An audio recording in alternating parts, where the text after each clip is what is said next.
보세요. 예, 다 한번 일어서 보세요. 초등학생들 도인이 지금 무슨 이야기인지 몰라요. 예, 우리 초등학생들 몇 명이죠? 5명이 일어섰나? 예. 오늘 여러분들의 주일입니다.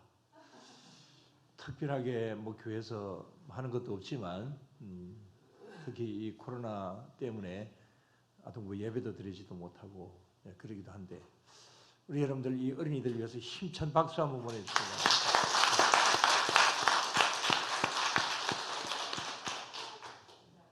계속 앉아 서 있을 거요. 예, 우리 어린이 주일에 오늘 잠언 22장 5절에서 6절까지를 봅니다. 6절 말씀에 보면 마땅히 행할 길을 아이에게 가르치라. 그리하면 늙어도 그것을 떠나지 아니하리라 라고 하는 그런 말씀이 있습니다. 우리 옛날 속담에 이런 비슷한 말이 있죠. 자, 다 같이 오늘 말씀의 제목이기도 하지만 다 같이 3살 버릇 8 간다. 이 말씀하고 오늘 6절 말씀하고 뭐 거의 동질선상에 있다 이렇게 볼 수 있습니다. 근데 왜 하필이면 3살일까요? 오늘 여기 본문에 나오는 아이에게 가르치라. 그럼 이 본문에 나오는 아이는 몇 살일까요? 그 유대인들의 교육에 의하면 이제 첫 돌부터 시작해서 2살까지는 이제 어머니가 이 독서 교육을 한답니다. 그래서 아이들이 이제 잘 때쯤 되면 그러면 이제 책을 읽어 준답니다. 꼭 하루에 15분에서 20분 정도 언제나 책을 읽어 준다고 합니다. 그리고 이제 5살이 되게 되면 본격적으로 성경 공부를 가르치게 되고 그 다음에 어머니는 대르시네들 칭찬 교육을 하고 그 다음에 아버지는 말씀 교육을 시킨다고 합니다. 그래서 그것을 15살까지 이렇게 철저하게 이런 면으로 교육을 시킨다고 하는데 아무튼 여기 3살보다도 여기 이 유대인들은 이제 뭐 모태에서부터 그렇게 교육을 시키죠. 그래서 교육하면 항상 유대인의 교육 방법 뭐 이런 것을 이야기를 많이 하기도 합니다. 그럼 우리는 왜 3살 버릇 8 간다 그렇게 말을 했을까요? 오늘 어린이 주일이니까 우리 만화를 한번 봅시다.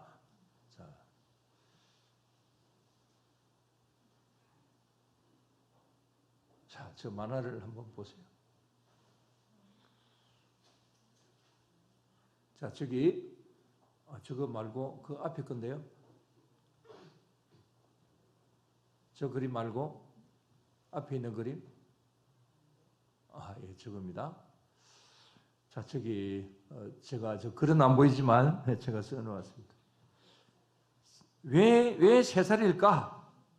저기 맨 앞에 저기 만화에 보면 3살 때가 가장 귀여워서 그 다음에 두 번째는 말버릇과 습관이 3살 때 만들어지기 때문에 그 다음에 마지막 그림에 뭐가 되어 있습니까? 3살이 되면 흉내를 잘 내기 때문이다. 저건 뭐 아이들의 특징을 3살짜리 아이들의 그 특징을 이야기를 하고 있는 것 같습니다. 근데 이 과학자들의 연구에 따르면 이 아이들은 1살과 2살 때는 아직까지 자기가 누군지 제대로 잘 깨닫지 못하고 알지 못한다고 합니다. 그러나 3살 때쯤 되면 서서히 자기에 대해서 알아간다고 그렇게 분석을 하고 있습니다. 그래서 3살이 되면 말버릇과 행동을 비롯한 여러 가지 습관들을 익히기 시작을 하니까 그래서 3살짜리 아이 앞에서는 절대로 나쁜 행동을 보이면 안 된다. 교육학적으로 또 그다음에 인체를 연구하는 사람들의 과학자들의 이야기입니다. 그 다음에 조금 전에 미리 보았던 그림을 한번 봅시다. 자, 저 그림에 보면은 그 다음 그림입니다. 안 나오려고 그래요. 자, 조금 전에 보았던 그 그림이 뭐냐면은 거기 어머니가 아유 이런 미운 7살 이렇게 이제 표현을 합니다. 아유 이런 미운 7살. 그래도 아직 안 나와요. 근데 왜 미운 7살이라고 그랬을까요? 뭐 이런 말이 생긴데도 이유가 있답니다. 아이가 7살이 되게 되면은 여러 가지 말을 마음대로 할 수가 있고, 그 다음에 또 엄마나 아빠에게 요구하는 것이 점점 더 많아진다고 합니다. 또한 7살 무렵이 되게 되면 말썽을 가장 많이 일으키게 되는 그런 가운데 있게 된다고 하는데, 그러다 보니까 이제 뭐 크고 작은 그런 사고도 이제 집안에서 생겨지게 되고, 뭐 화장대에 있는 화장품을 끌어내려가 그냥 부수어 버린다라든지 뭐 이런 일들도 있을 수도 있는 것이죠. 자, 이런 까닭으로 어른들이 아이에게서 잠시도 눈을 뗄 수 없는 때가 바로 7살 때다. 그래서 무슨 7살? 미운 7살. 그렇게, 자, 저기도 막 장난치고 있죠? 저기 우리 집에 누구 같죠? 아무튼 오늘 본문이든지 속담이든지 뭐 3살이든지 7살이든지 간에 이 말의 뜻은 어릴 때부터 교육이 필요하다라고 하는 그런 말씀을 주시는 것이죠. 그렇습니다. 이 어릴 때의 교육 정말 빠르면 빠를수록 좋다 이렇게 볼 수 있겠습니다.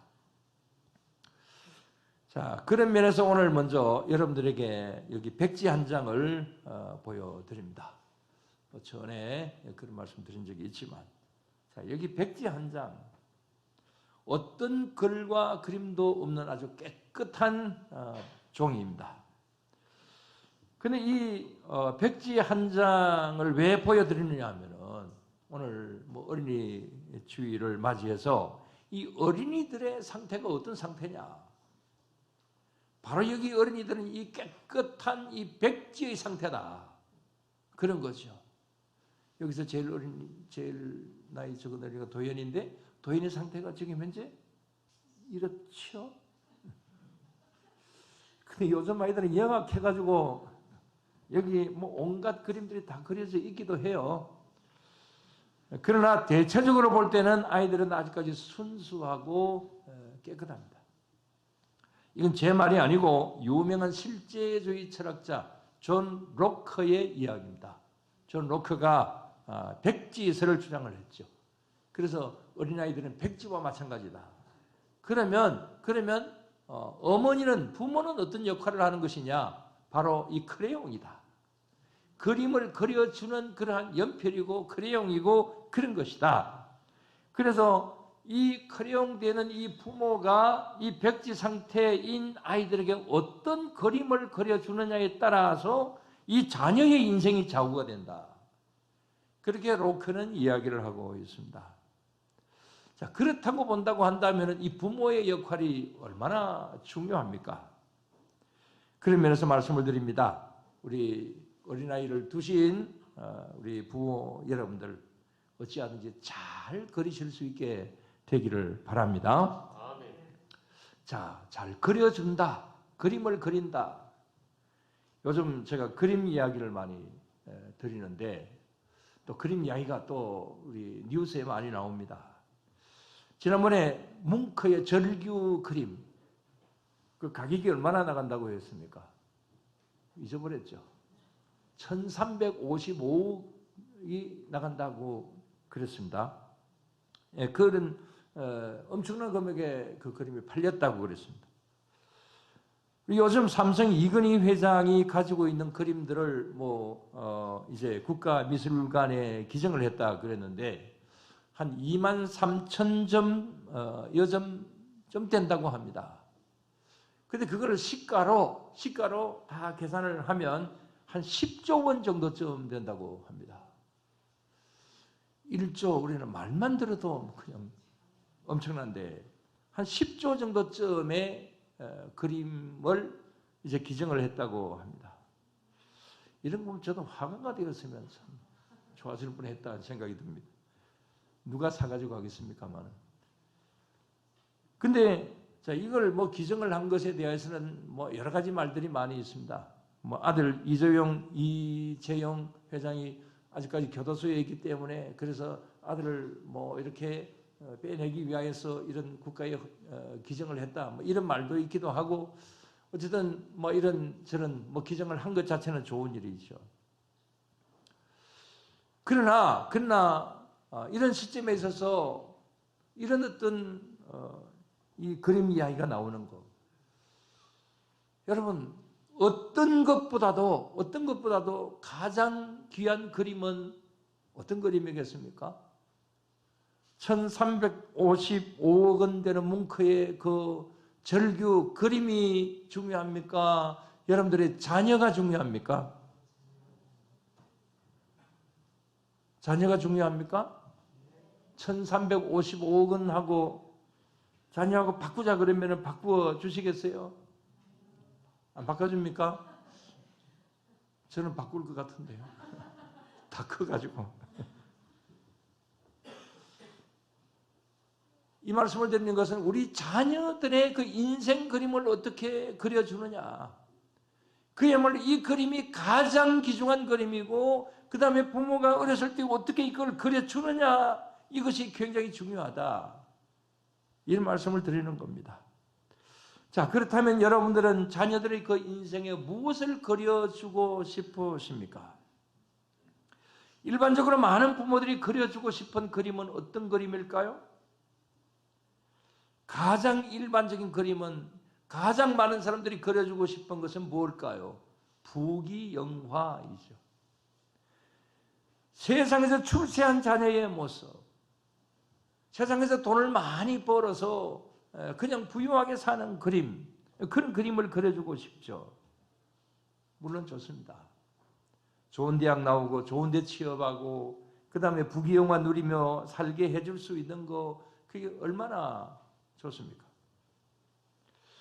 아무튼 수많은 부모들의 관심은 여기에 주로 되어 있습니다. 세상적인 호화로운 그림을 자녀들의 인생에 그려 넣어주고 싶고 그것을 유산으로 물려주고 싶어 합니다. 그래서 그 일을 위해서 온갖 수고와 노력을 다합니다. 물론 이게 나쁘다는 것은 아닙니다. 뭐 다 좋은 일입니다. 그렇게 되면 얼마나 좋겠습니까? 그래서 우리 자녀들이 우리 교회에도 이제 우리의 그 자녀들이 뭐 좋은 대학도 가고 그 다음에 또 의사도 나오고 판검사도 나오고 변호사도 나오고 이러면 참 좋겠습니다. 그렇게 되기를 바랍니다. 그런데 전에도 말씀드렸지만 판검사 변호사는 별로 안 좋은 것 같아요. 맨날 그냥 범죄자들만 조사하고 그들만 보니까요. 의사도 그 국가수에 있는 의사들은 안 좋을 것 같아요. 왜냐하면 맨날 시체 뒤지고 뭐 그래도 그게 좋죠. 아무튼 이 세상적인 어떤 여러 가지 어떤 직책 그 다음에 세상적인 어떤 가치 기준 다 좋은 것입니다. 그러나 그 다 좋은 것이지만 오늘 여기에 이 말씀에서 우리들에게 주시는 것은 그보다도 더 우선되는 것이 있다. 그것을 말씀을 하고 있는 것이죠. 그것을 오늘 여기 말씀에서는 마땅히 행할 길이라고 그랬습니다. 이 마땅히 행할 길을 가르쳐주고 또 그것을 그려주는 것. 이것이 중요하다. 이렇게 말씀을 하고 있는데요. 자, 그러면 이 마땅히 행할 길이 무엇입니까? 무엇이 마땅할 길이겠습니까? 5절 말씀 다 같이 다시 한번 봅시다. 5절 말씀. 패역한 자의 길에는 가시와 올무가 있거니와 영혼을 지키는 자는 이를 멀리하느니라. 그렇습니다. 자, 여기 패역한 자의 길이 있고 또 영혼을 지키는 자의 길이 있습니다. 오늘 여기 말씀에서 우리들에게 주시는 것이 있다고 한다면 이것은 마땅히 행할 일인데 그것은 영혼을 지키는 일이다. 이게 정말 중요한 것이다. 이 사실을 말씀을 하고 있습니다. 그래서 자녀들이 자기 영혼을 지킬 수 있도록 부모들이 이런 교육을 시켜야 된다. 그런 말씀이죠. 정말 그렇습니다. 우리의 이 영혼이 중요하죠. 누가복음 12장에 보면 부자 이야기가 나오죠. 잘 아십니다. 창고에 많은 것을 쌓아놓았습니다. 대만족을 하고 있습니다. 그러나 하나님을 잊고 있습니다. 그래서 하나님께서 뭐라고 말씀하셨습니까? 오늘 밤에 무엇을? 내 영혼을 내가 가져가면 너가 어쩔 건데? 이런 유의 말씀을 하시죠. 그러니까 이 말씀이 뭡니까? 이 세상에서 가장 중요한 것은 눈에 보이는 어떤 세상적인 어떤 부귀영화, 그 다 좋은 것이지만은 그러나 그것보다도 더 중요한 것은 무엇이라고요? 영혼이다. 여러분 이 사실을 믿으시기 바랍니다.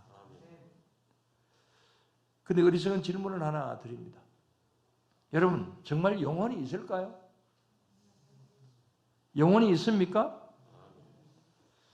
예, 전에 신문에 이런 기사가 났습니다. 자, 신문에 난 기사, 저게 한 면에 전체적으로 다 나온 것인데요. 저건 아주 안 믿는 우리 교회를 주로 공격하는 그 신문에 나오는 것입니다. 영혼 공작소라고. 자, 한번 읽어봅시다. 영혼, 과연 실존인가 물리적 현상인가? 자, 저 기사는 카이스트의 정재성이라고 하는 뇌공학 교수가 이제 쓴 글입니다. 자, 여기 이 내용을 보면은 굉장히 많은 분량의 그 내용입니다. 자, 저기 보면은 지금 세계 인구 70억 중에 영혼의 존재를 믿는 사람은 93%이고, 그 다음에 또 믿지 않는 사람들은 7%이다. 라고 이렇게 그게 나와 있습니다. 지금 나중에 다시 한번 더 보고요. 그 다음에 또 이 사진을 한번 봅니다. 지금 저거 말고요. 그거 넘어갑시다. 자, 저기 보면 뭐 한 번씩 소개를 드린 적이 있습니다. 저기 있는 저 사람은 맥두걸이라고 하는 의사입니다. 근데 저 의사가 사람의 영혼의 무게를 달아보았는데 영혼의 무게가 얼마라고요? 21g이다. 저게 KBS 파노라마에서 방영이 되기도 한 것 같습니다. KBS 제가 보지는 않았고 뭐 저 맥두걸 이야기는 굉장히 많이 들었고 또 말씀을 드린 적도 있습니다. 자, 저 맥두걸이 어떻게 해서 영혼의 무게가 21g이다. 그렇게 이제 측정을 했을까? 저 의사가 한 것은 이 사람이 죽기 직전하고 그 다음에 죽은 후 몸무게를 이렇게 한번 재어보았더니 거의 대부분, 뭐 한 사람 두 사람 한 것도 아니고 많은 사람을 그렇게 해보았는데 거의 대부분이 21g이 빠져나가더라. 21g이 차이가 있더라. 그래서 영혼의 무게는 21g이더라. 그렇게 이야기를 한 겁니다. 뭐 저건 오래전에 된 조사를 한 것이기 때문에 뭐 저게 반드시 맞다 안 맞다 그렇게 말을 할 수 있는 것은 아닙니다. 근데 이걸 또 이제 사람이 아닌 개와 동물들에게 또 조사를 해봤대요. 그래 해봤더니 동물들에게도 역시 빠져나간 것이 있을까요? 없을까요? 동물들은 어땠을까요? 동물들은 차이가 없더래요. 그래서 아하, 이 영혼은 사람에게만 있고 동물들에게는 영혼이 없구나. 이렇게 발표를 했다고 합니다. 그것이 사실이다 아니다라고 하는 것은 그것은 하늘나라 가봐야 압니다. 몇 g인지 몇 킬로인지. 또 그 다음에 여기 아까 정재성이라고 하는 이 뇌공학 교수가 쓴 그 글에 의하면 죽었다가 다시 살아난 사람들의 이야기를 쭉 이렇게 다 들어보니까 거의 공통된 이야기가 이렇게 다 이야기를 하더랍니다. 사람이 죽어가는 순간에 어두운 터널 같은 것이 쭉 이렇게 펼쳐지는데 그래서 터널을 지나고 보니까 눈부신 빛이 비춰지게 되고 너무나도 황홀한 그러한 광경이 펼쳐져서 계속 그곳에 남아있고 싶었는데 결국 이렇게 다시 살아났다. 그렇게 다 이야기를 한답니다. 그것도 한두 사람이 아니고 뭐 거의 대부분 다 그렇게 이야기를 한대요. 전에 말씀을 드린 적이 있습니다만 저희 고등학교 친구도 그런 한 명이 있습니다. 역시 그런 이제 죽음의 그 현장에 갔는데 자신은 죽었다고 생각했는데 이렇게 죽어서 이제 가보니까 예수님 같은 그분을 만나게 되었는데 아주 좋은 뭐 길이 있고 뭐 꽃밭이 있고 뭐 그래 거기에서 예수님 같은 분을 만났는데 그래서 깨어나서 이제 지금은 교회를 열심히 잘 다니고 있습니다. 언젠가 한번 간증 한번 해보라고 그렇게 부탁을 할까 합니다만은 근데 문제는 이 글을 쓴 이 정재성이라고 하는 이 교수는 이 내용에서 이런 어떤 현상을 임사 현상이라 이렇게 이제 전문 용어로는 그렇게 표현을 한답니다. 그래서 자기 생각으로는 영혼이 실제적으로 있는 것이 아니고 아마 그런 생사의 순간에 이 뇌의 어떤 환각작용으로 인하여서 물리적인 현상일 것이다. 이렇게 이 사람은 이야기를 하고 있습니다. 그래서 그 기사의 제목이 아까 보신 대로 영혼 과연 실존인가 아니면 물리적인 현상인가 이런 제목을 달고 쭉 이야기를 쓰고 있었습니다. 자, 여러분들은 어떻습니까? 이게 영혼이 있다 없다라고 하는 것에서 또 그 다음에 뭐 죽었다가 다시 살아난 사람들이 이런 체험을 했다라고 하는 것에 대하여서 여러분들 이게 하나의 물리적인 현상으로 봅니까? 아니면 영혼은 실제로 있다고 이렇게 생각을 하십니까? 그거는 자신 있게 영혼은 실제로 있다 그래 놔놓고 지금 좀 헷갈립니까? 영혼은 실제로 있다. 있다? 없다? 없다고 하는 사람은 교회 뭐 하러 왔어요? 영혼은 실제로 있다고 믿는 사람이 이 세상에서 93%가 다 있다고 믿는데 그러나 이 교수는 자신은 별로 믿고 싶지 않다. 물리적인 현상인 것 같아. 그래서 자신은 7%에 해당이 된다. 뭐 이렇게 이야기를 했습니다. 자, 그런데 뭐 그 사람은 다 이렇게 놓아두고 왜 사람들은 93%가 영혼은 있다 이렇게 믿으면서도 어째서 영혼의 주인이신 하나님은 잘 믿지 않을까? 왜 그럴까요? 자, 문제는 여기에 있습니다. 그 중요한 이유 중에 하나는 영혼은 분명히 있는 것은 맞고 그 다음에 또 영혼은 사람이 죽으면 뭐 어디론가 가는 것은 분명히 인정을 하는데 이것이 당장 내 눈앞의 현실은 아니라고 하는 거죠. 내가 지금 이제 생사를 오가는 절박한 상황에 있는 것도 아니고 지금 내 눈앞에 있는 이 현실이 더 급하고 그 다음에 이 일이 더 이제 여러 가지 면으로 현실적인 것인데 뭐 앞으로 있을 뭐 영혼이 있다 없다 그 다음에 뭐 죽으면 어떻게 된다라고 하는 그런 것에 대해서 생각할 여유가 없다라고 하는 겁니다. 그래서 많은 사람들이 영혼은 있다고 믿어도 내 몸과 마음은 현실의 벽 속에서 하나님을 믿는 믿음 안에까지 들어오지 않는다라고 하는 것이 문제라고 하는 겁니다.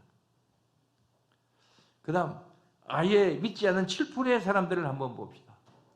왜 이 사람들이 믿지 않을까? 자, 그 중에 여기 이 글을 쓴 이 정재성이라고 하는 이 교수, 이 사람은 이 사실을 자기가 발표를 하고 그 다음에 자기가 연구를 하고 있지만 자신은 안 믿는다. 이렇게 이야기를 하고 있는 것은 왜 그렇게 이야기를 하는 것일까요? 자, 여기 이 사람은 카이스트를 졸업을 했고 박사학위를 받았습니다. 미국 예일대와 콜롬비아 대학 교수를 지냈습니다. 지금은 카이스트 대학교의 교수로 있습니다. 또 뇌과학자로서 영혼이 실제로 있느냐 없느냐를 지금도 계속해서 연구하고 있는 사람입니다. 근데 이 사람은 자신이 영혼의 존재가 있다고 믿어지지는 않는다. 이렇게 이야기를 했는데 왜 그러냐? 자기 자신 스스로가 이런 이야기를 합니다. 이 영혼의 존재가 과학적으로 증명이 되지 않기 때문에 나는 과학자라서 이것을 인정할 수 없다. 이렇게 이야기를 하고 있습니다. 조금은 이해가 됩니다. 왜냐하면 저도 논문을 몇 번 썼지만 논문을 써본 사람은 항상 이 육하 원칙에 의해서 어떤 데이터를 가지고 이렇게 논문을 써야 되기 때문에 그래서 이런 사람은 육하 원칙에 의해서 맞지 않으면 특별히 이 사람은 또 과학자이기 때문에 그래서 과학에 맞지 않으면 이런 것을 잘 인정하지 않으려고 합니다. 그러나 여러분 한 가지 생각을 해본다면 사람이 알면 얼마나 알까요? 또 이 사람이 이 교수가 안다면 얼마나 알까요? 만약에 IQ가 180이 넘는 천재라고 한다 할지라도 하나님이 더 많이 아실까요? 이런 천재가 더 많이 알까요? 하나님이 더 많이 아시죠. 두말할 필요 없는 거 아닙니까? 그러니까 내 머릿속에 이해가 안 된다고 해서 하나님이 있다 없다? 내 머릿속에 이해가 안 된다고 해서 영혼이 있다 없다? 그렇게 말한다고 한다면 자기 논리에 자기가 속는 격이 되고 마는 거죠. 그렇게 볼 때 여기 정재성 박사는 세상적으로는 알아주는 과학자지만 그러나 하나님이 보실 때에는 너 참 어리석다. 너가 알고 있으면 얼마나 많이 하는데 이렇게 하나님께서 말씀하시지 않을까요? 여러분 이렇습니다. 아무리 세상에서 남이 가지지 못한 좋은 것을 다 가지고 있다고 할지라도 하나님 모르고 영혼을 잃어버린다고 한다면 그건 아무 소용이 없는 겁니다. 이 세상에서는 그냥 그대로 살아간다 할지라도 하나님 앞에서는 정말 구속받을 그런 일인 거지요. 근데 수많은 부모들은 이 사실을 잘 모르고 있습니다. 그래서 가장 중요한 영혼이 사는 길을 가르치지 않습니다. 모르기 때문에 가르치지 않는 것이기도 하고 현실적인 것이 아니기 때문에 가르치지도 않습니다. 알아도 이제 당장 급한 것이 아니기 때문에 그래서 가르치지 않습니다. 그것보다도 세상적인 것, 눈에 보이는 좋은 것만 그려주고 싶습니다. 부자 되라, 출세해라. 그런 그림은 그려주지만 마땅히 행할 길, 그런 그림은 그려주지 않습니다. 이 세상을 살아가는 것이 정직하게 살아라, 하나님 말씀대로 살아라, 그런 것보다는 어떻게 하든지 이 세상에서 수단과 방법을 가리지 않더라도 어쨌든 출세해야 되고 어쨌든 돈 많이 벌어야 되고 이런 것을 더 많이 가르쳐 줍니다. 그러다 보니 이 사회가 어떻게 되어가고 있습니까? 배운 대로, 그려준 대로 수단과 방법을 가리지 않고 세상을 살아갑니다. 이 세상은 지금 현재 이런 면으로 영적으로 너무 어두운 세상이 점점 더 되어가고 있습니다. 그래서 곳곳에서 이 사회를 혼란하게 만드는 무서운 사단의 그림자가 우리의 이 사회 속에서 굉장히 많이 드리워져 있습니다. 그렇지만 많은 부모들은 아직도 이 사실을 알지 못하면서 자녀들을 무방비 상태로 내버려 두고 있는 그런 가운데 있습니다. 그럼 어떻게 하는 것이 좋겠습니까? 다른 방법이 없습니다. 오늘 말씀 그대로 마땅히 행할 길을 가르쳐 주는 것입니다. 육신이 잘 되는 길도 좋지만 그것보다도 영혼이 잘 되는 길을 최우선적으로 그려주는 것이 가장 좋습니다. 그것보다 더 좋은 것은 없다. 이 사실을 여러분들 믿으시기를 바랍니다. 그러나 현실적으로 보면 잘 안 되지요. 그래서 우리는 모순의 세상에서 모순된 사고방식으로 그렇게 살아가고 있기도 합니다. 그래서 여러분, 이런 말씀 드리면 좀 그렇지만 자녀들이 세상에서 출세 안 해도 인류대학 나오지 않아도 그저 평생 말단 사원으로 지내도 그래도 여러분들이 내 자녀의 영혼이 살아있다고 한다면 영혼이 풍성하기 위해서 여러분들이 노력을 하면서 그렇게 되어 있다고 한다면 일단 자녀 교육에는 1단계는 가장 기초적인 것은 성공했다. 이 사실로 여러분들 믿으시기를 바랍니다. 자, 그러면 어떤 방법으로 이런 것을 가르쳐야 될 것입니까?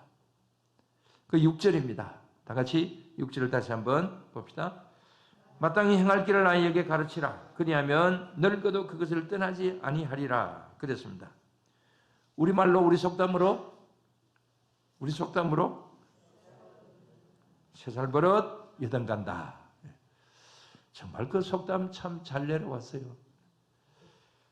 자, 근데 여기 가르친다라고 하는 이 말, 오늘 여기에 이 가르친다라고 하는 이 말은 원어로 히브리어로 하나크라고 하는 말입니다. 근데 뜻을 보니까 어떤 것을 입에 넣다라고 하는 그런 뜻이 있어요. 가르친다라고 하는 것하고 입에 넣다라고 하는 말이 어떻게 같으냐 이렇게 생각을 할 수 있는데 이 말은 뭐냐 하면 어머니가 자식들에게 음식을 주기 위하여서 어린아이니까 딱딱한 것이나 이런 것을 주면 좀 안 되니까 어머니가 거친 음식물을 입에 넣고 꼭꼭 씹어가지고 그래서 부드럽게 만든 다음에 이 아이의 입에 넣어준다라고 하는 그런 말이었습니다. 그래서 그게 하나크입니다. 옛날에 많이 그랬죠. 지금 현재는 뭐 이렇게 하면은 뭐 큰일 나죠. 특히 코로나 시대에 이렇게 뭐 입에 씹어가지고 그냥 이렇게 준다. 이건 말도 안 되는 이야기지만 그러나 저는 어렸을 때 굉장히 많이 보았습니다. 뭐 먹을 것이 많이 없으니까 그때 우리 외할머니 쌀을 꼭꼭 씹어가지고 그때는 뭐 쌀에 기생충도 있고 뭐 그러니까 그래서 더 그렇겠습니다만은 우리 외할머니가 우리 동생들 먹이신다고 그래서 쌀을 꼭꼭 씹어가지고 그래서 입안에서 소독 다 해가지고 그 동생에게 주는 거 제가 굉장히 많이 보았습니다. 근데 우리 여동생이 그래 해서는 저한테는 얼마나 많이 그랬겠어요. 제가 뭘 잘 몰라서 그렇지. 그래서 할머니한테 어린 마음으로 막 그냥 항의를 했어요. 뭐 그렇게 더럽게 그렇게 하느냐고. 많이 그런 적이 있었는데 근데 이 말씀을 보면서 이것도 참 위생적이고 참 좋다. 여러분 어머니들 그렇게 하시지는 않겠죠? 자, 오늘 여기 이 본문의 말씀에 가르치라라고 하는 말씀이 이제 그런 말씀입니다. 그러니까 부모가 먼저 하나님의 말씀을 그야말로 마음속에 꼭꼭 심어서 그래서 이 내가 충분히 부모가 먼저 소화를 시킨 다음에 그것을 정말 자녀를 사랑하는 마음으로서 자녀들에게 가르쳐줘라. 그런 말이죠. 그게 하나크라고 하는 그런 오늘 본문에 나오는 가르친다라고 하는 그런 말입니다. 그러면 늙어도 이 말씀 안에서 떠나지 않는다. 그렇게 말씀하고 있습니다. 마지막으로 다시 한번 말씀드린다면 아무리 세상에서 성공을 해도 영혼을 지키지 못하면 결국 모든 것이 다 허사가 되고 마는 것이죠. 그래서 마땅히 행할 길을 걸어가고 있지 않다면 결국 남는 것은 허무밖에 남지 않는 것이죠. 얼마 전에 그 노소영 씨 이야기를 들어보았습니다. 노태우 대통령의 딸이죠. 노태우 대통령이 지금 현재 뭐 거의 식물인간 상태로 오랫동안 지금 병상 생활을 하고 있지 않습니까? 약간 의식이 있을 때에 그때에 이제 전도를 받아서 그래서 병상에서 내가 꼭 낫는다면 내 발로 걸어서 다닐 정도가 되면 꼭 교회 가겠다 그렇게 했는데 뭐 아직까지는 건강히 그렇답니다. 근데 지금 현재 그 노태우 전 대통령이 무슨 말을 하면 막 운답니다. 그래서 눈물을 흘리면서 뭐 말은 제대로 못하고 그런 것을 표현을 하고 그런다고 하는데 어쨌든 뭐 대통령을 지난 사람이니까 뭐 할 수 있는 것까지 다 했잖아요. 뭐 여러 가지 면으로 문제도 많이 있기도 하지만, 그러나 결국 인생에 남는 것은 후회뿐이다. 그런 이야기죠. 국회의원을 지냈건 장관을 지냈건 대통령을 지냈든지 간에 영혼을 중요시 여기지 않고 결국 이 세상을 마지막 단계에 가게 되면은 내 영혼이 살아있지 않으면, 주님을 믿지 않는 그런 가운데서 이 세상을 떠난다고 한다면 후회할 수 있는 일들밖에 없는 것이죠. 여러분, 자녀들에게 영혼의 그림을 그려주시기를 바랍니다. 마땅히 행할 길을 가르쳐 주시기를 바랍니다. 그래서 영적으로 믿음으로 바로 선 다음에 육신적으로 큰 성공을 거둘 수 있도록 여러분들께서 최선을 다하여서 뒷받침을 해주시게 될 때에 그야말로 우리 영혼이 잘 되고 그 다음에 우리의 육신적인 모든 것도 잘 되는 그런 가운데 있을 때에 영혼과는 귀한 복을 받으며 나아가는 그런 가운데 있을 때에 정말 우리 자녀의 그림은 세상에서 가장 귀한 정말 가치 있는 그림이 될 수가 있을 것이고 우리는 그 일에 있어서 정말 성공했다, 이런 말을 들을 수가 있을 것입니다. 그런 여러분들이 되시고 그런 우리 자녀들이 될 수 있게 되기를 주의 이름으로 축원합니다. 기도드리겠습니다. 하나님 감사합니다. 저희들을 예수님 믿게 하여 주시고 다른 사람들이 알지 못하는 영혼이 있다라고 하는 사실을 알고 주님을 믿는 믿음 안에서 우리의 영혼은 결국은 살아서 천국에 간다라고 하는 사실을 믿게 하여 주신 것 감사를 드리옵나이다. 하나님, 이 믿음으로 주님 부르시는 그날까지 끝까지 잘 갈 수 있도록 주님 도와주시옵시고 또 이것을 우리 자녀들에게 우리 후손들에게 잘 가르칠 수 있는 저희들이 되게 하여 주시옵소서. 그래서 날마다 일마다 하나님 앞에 영광을 돌려드리며 가장 중요한 것이 무엇인지를, 1순위가 무엇인지를 우리가 다시 한번 깨닫고 이 사실 앞에서 겸손하게 주님을 바라보며 나아가는 우리의 삶이 될 수 있게 하여 주시고 우리 자녀들이 될 수 있게 하여 주시옵소서. 이 귀한 복음, 정말 코로나 때문에 가르치지 못하는 그런 안타까운 현실 속에 있습니다. 하나님, 우리 교회 학교에 있는 어린이들을 주님께서 보호하여 주시고 지켜주시고 이 시절이 이렇다 할지라도 아동부 예배는 드리지 못한다 할지라도 그래도 하나님 바라보는 믿음은 결단코 잊지 않도록 주님 도와주시옵시고 그래서 하나님 앞에 우리 정말 이 모든 시대를 뚫고 일어나서 이 모든 후세 교육에 열중할 수 있는 저희들이 될 수 있게 하여 주시고 우리 어린이들 믿음 안에 잘 자라갈 수 있도록 도와주시옵소서. 이런 모든 면으로 함께 하시고 도우실 줄로 믿사오며 예수님 이름으로 기도드리옵나이다. 아멘.